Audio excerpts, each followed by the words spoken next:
Hello everyone, welcome to our channel Medico Prime Education. सो इस वीडियो में अपन बात करेंगे ट्रेंडलबर्ग साइन के बारे में। ट्रेंडलेनबर्ग साइन जिसको बोलते हैं, इसको बोलते हैं ट्रेंडलेनबर्ग साइन। ठीक है, ट्रेंडलबर्ग नहीं बोलना है, ट्रेंडलेनबर्ग साइन। ठीक है, तो इस साइन में बेसिकली होता क्या है, सबसे पहले इसको समझने के लिए अपन नॉर्मल जो ग्लूटियस मैक्सिमस मसल और ग्लूटियस मीडियस मसल है उसका मैकेनिज्म समझना पड़ेगा। आपको पता है ग्लूटियस मैक्सिमस नहीं, gluteus medius and gluteus minimus muscle जो होता है उसका एक एडक्टर मैकेनिज्म है हिप जॉइंट के अकॉर्डिंग। ठीक है, तो अगर मान लो इसमें कोई भी तरीके का पैथोलॉजी हो रहा है या फिर अगर हिप जॉइंट में किसी भी तरीके का दिक्कत है, तो दोनों के केस में क्या हो सकता है, यहाँ पर मैं ट्रेंडलेनबर्ग साइन यहाँ पर मैं पॉजिटिव देखा जा सकता है। ठीक है, तो सबसे पहले अपन बात करते हैं ये जो एडक्टर मैकेनिज्म है, इस एडक्टर मैकेनिज्म के बारे में अपन बात करते हैं। देखो, ये जो सबसे पहला जो पॉइंट है ना, जिसको अपन पी पॉइंट बोलते हैं, उसको gluteus medius and gluteus minimus वाला पॉइंट होता है। ठीक है, तो जो एडक्टर मैकेनिज्म है हिप जॉइंट का, इसका तीन कंपोनेंट होता है। सबसे पहला पी पॉइंट को बोलते हैं पावर। क्या बोलते हैं? पी पॉइंट को बोलते हैं पावर। ठीक है, पावर जो कि ग्लूटियस मीडियस और ग्लूटियस मैक्सिमस मसल यहाँ पर में प्रोवाइड करता है। जब ये कॉन्ट्रैक्ट करता है तो ये हिप जॉइंट को क्या करता है, एडक्शन करता है, एबडक्शन करता है। ठीक है, एबडक्टर मैकेनिज्म, गलती से एडक्शन बोल दिया हो तो ठीक है, तो एबडक्टर मैकेनिज्म यहाँ पर में काम होता है। ठीक है, तो ये लेग कहाँ जाएगा, ये हिप जॉइंट बाहर की तरफ आएगा, तुम देखना यहाँ पर। ठीक है, नॉर्मली एबडक्शन होता है। ठीक है, नॉर्मली एबडक्शन कराता है। दूसरा जो हिप जॉइंट है, ठीक है, दूसरा जो हिप जॉइंट है यहाँ पर में B is fulcrum. B is क्या है, एफ इज फलक्रम, जो कि किस फलक्रम कौन प्रोवाइड करता है, हिप जॉइंट। और वेट कौन प्रोवाइड करता है, weight is provided by the head of the neck, head and neck of the femur. ठीक है, अगर इसमें से कोई भी कंपोनेंट डीअरेंज हो गया तो ग्लूटियल लिम्फ होगा। क्या बोलते हैं इसको, ग्लूटियल लिम्फ होने का ज्यादा चांसेस है। बहुत बार एमसीक्यू में पूछा गया है, इंपॉर्टेंट है। ठीक है, चलिए, तो इसी के केस में जो अडक्टर एबडक्टर मैकेनिज्म है वो अगर गड़बड़ हो रहा है, ठीक है, टेंडरबर्ग साइन में क्या होता है, जो नॉर्मली हमारे पास क्या होता है, जो ये नॉर्मल है, ये तीन फिगर आपको दिख रहा होगा, ये इस दोनों डायग्राम में आपको दिख रहा है।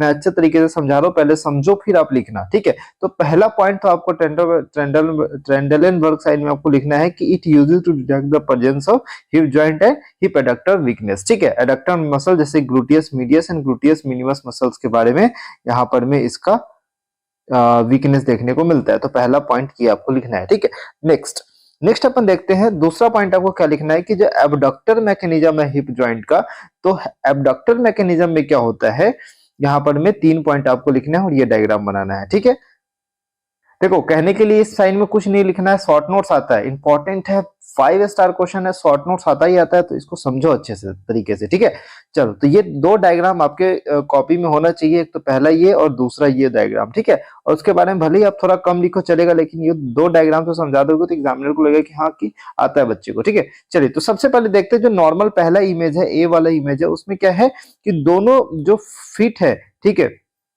ये पूरे बॉडी को सपोर्ट कर रहा है। ठीक है, तो इसका लेवल आप देख सकते हो, ग्लूटियल का जो रीजन है, ठीक है, दोनों तरफ का रीजन जो है, मतलब दोनों तरफ का जो रीजन है, ठीक है, पेल्विस का जो हॉरिजॉन्टल लेवल मेंटेन है। ठीक है, ये इसका हॉरिजॉन्टल लेवल है। आप देख सकते हो कि पहले वाले में हॉरिजॉन्टल लेवल मेंटेन्ड है।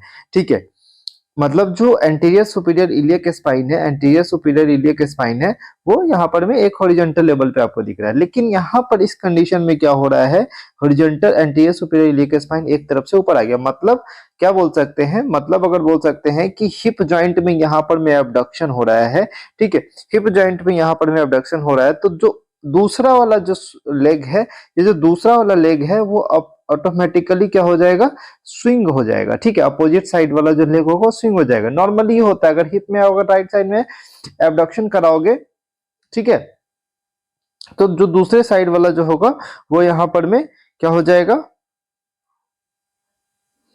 ठीक है, जो दूसरे साइड, जो अनअपोज्ड अनसपोर्टेड साइड होता है पेल्विस, नॉर्मली रेज हो जाता है। ठीक है, तो नॉर्मली आप देख सकते हो पेल्विस रेज हो रहा है।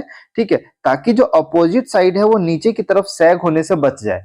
ये इंपॉर्टेंट पॉइंट है। ये अपोजिट साइड क्या होता है, ऊपर हो जाता है। जब आप यहाँ पर मूवमेंट कराओगे, ठीक है, राइट हिप पे अबडक्शन होता है, तो उस केस में जो अपोजिट साइड में होगा, ठीक है, अपोजिट साइड वाला जो होगा, ठीक है, उसमें क्या हो जाएगा, रेज हो जाएगा। नॉर्मली क्या हो जाएगा, ये रेज होता है, ठीक है, नॉर्मली ये होता है ताकि नीचे की तरफ अपोजिट साइड में अपोजिट जो ग्लूटियस मीडियस मसल है और ग्लूटियस मैक्सिमस मसल है, sorry gluteus medius and gluteus minimus muscle है, उस केस में यहाँ पर में देखने को मिलता है उसके कारण, ठीक है।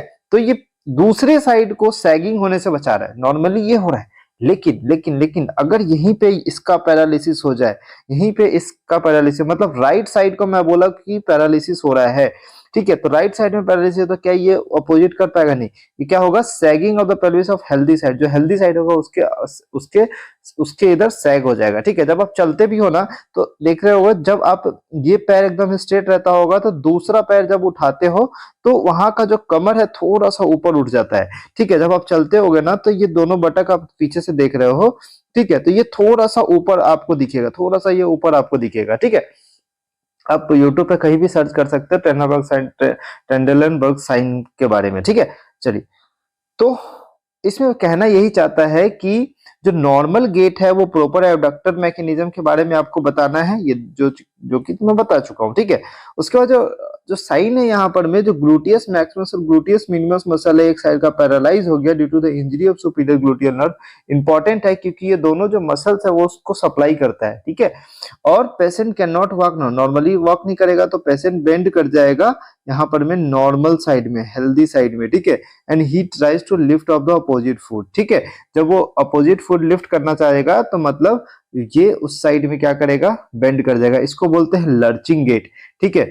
जैसे कि मान लो हेल्दी साइड का फुट, अगर मान लो कोई पेशेंट है, ये पेशेंट, ये आपका, ये हमारे पास क्या है, हेल्दी साइड है, ठीक है, ये हमारे पास क्या है, हेल्दी साइड या फिर गुड साइड, ठीक है। ये हमारे पास है बैड साइड, राइट साइड क्या है, राइट साइड क्या है, बैड साइड है, ठीक है, बैड साइड है राइट साइड। तो पैरालाइज हो चुका है राइट साइड का abductor muscle like gluteus minimus and gluteus minimus and gluteus medius muscles, ठीक है। तो पेल्विस क्या हो रहा है, देख रहे हो, ये हॉरिजॉन्टल लेवल से पेल्विस सैगिंग डाउन हो रहा है, ठीक है, हॉरिजॉन्टल लेवल से पेल्विस क्या हो रहा है, सैगिंग डाउन हो रहा है, ठीक है ना। तो ये हेल्दी साइड में यहाँ पर सैगिंग डाउन हो रहा है। अब यही बेंडिंग ऑफ पेल्विस को हेल्दी साइड में होने ही को क्या बोलते हैं, लर्चिंग गेट बोलते हैं, ठीक है। तो पॉजिटिव टेंडरबर्ग साइन यहाँ पर में देखने को मिलता है, ठीक है। तो यहाँ पे वही चीज लिखा है, जब gluteus maximus gluteus minimus muscle one side of paralyse due to injury of superior gluteus, the pelvis sags on the healthy side if foot is off, ठीक है। यहाँ पर मैं हेल्दी साइड लिख लेना, ठीक है, off the ground, as a result person walks with the lurching gait. तो यही सेम पॉइंट यहाँ पर मैं आपको लिखना है, ठीक है। और पॉजिटिव टेंडरबर्ग साइन आपको देखने को मिल रहा है, ठीक है। तो इतनी बात क्लियर है क्या? ठीक है, तो यही चीज बताना था आपको, ठीक। तो ये अपन इस तरीके से यहां पर में समझते हैं टेंडरबर्ग साइन को, ठीक है। आई होप ये क्लियर होगा। चलिए, तो ये छोटा सा कॉन्सेप्ट था जिसके बारे में आपको बताना था, ताकि यहाँ पर जो शॉर्ट नोट्स, बहुत इंपॉर्टेंट यहाँ पर में शॉर्ट नोट्स आता है टेंडरबर्ग साइन के बारे में, ठीक है। तो आपको ये आसानी से लिख पाओगे। आपको लिखना क्या है, पहला पॉइंट तो आपको ये लिखना है, दूसरा पॉइंट आपको ये लिखना है, तीसरा पॉइंट में आपको ये लिखना है, फिर आपको डायग्राम बनाना है। इस पॉइंट के लिए डायग्राम आपको यहां से बनाना है, ठीक है, इस पॉइंट का डायग्राम आपको यहां से बनाना है, और ये जो दोनों पॉइंट लिखे जाने के बाद लास्ट में ये एक डायग्राम आपको बना के आना है, और ये फिर आपको अच्छा मार्क्स मिलेगा। अगर शॉर्ट नोट्स 5 मार्क्स का शॉर्ट नोट्स है तो आपको अच्छा मार्क्स यहाँ पर में मिल जाएगा, ठीक है।